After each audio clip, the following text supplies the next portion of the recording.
مواطن سعودي، والحمد لله والشكر على كل حال. أنا مواطن سعودي. ها هذه بيتي، هذا المطر. شوف ها قاعد تروش أنا ورعاني. ها تعال صور، تعال صور. المواطن السعودي عايش في رفاهية، احنا عايشين في رفاهية، احنا مبسوطين الحمد لله. هذه بيتي، هذه بيتي، هذا المطر. أنا والمطر سوا. هذا المطر، هذه غرفة نومي، هذه غرفة النوم اللي أنا أنام فيها. الحمد لله على كل حال.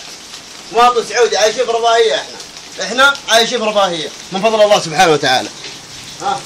هذه بيت، هذه يا وزير الإسكان، هذه بيتي أنا ساكن. كأني في الشارع، الحين مطر كأني في الشارع. تعال صور. عايشين في رفاهية، احنا مبسوطين الحمد لله. هذا المطر، مليون وملايين تروح برا واحنا الشعب رايحين برجلها. تعال هنا صور، تعال.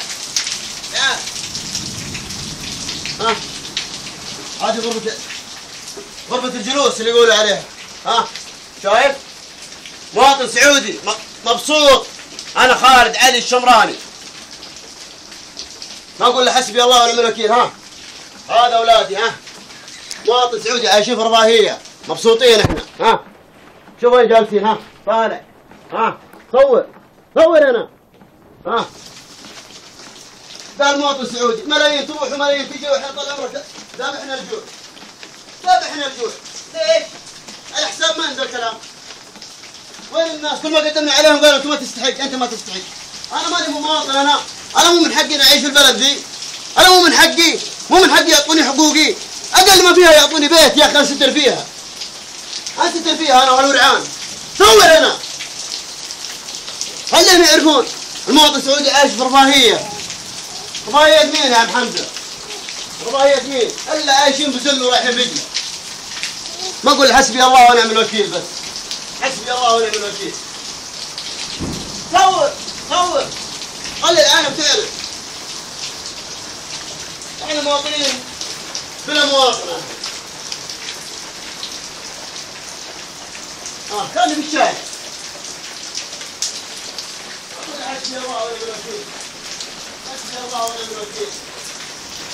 الله ونعم الوكيل في هالناس، في هالبطانة الفاسدة، البطانة الحرامية، البطانة اللي ما تخاف الله في نفسها. وينك يا ابو متعب؟ وينك يا ابو متعب؟ تشوف انا يا ابن الحلال مواطنين سعوديين نشحت.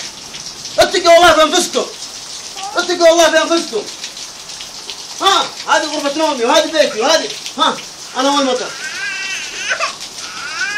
وبنتي مريضة ما حد درى عنها.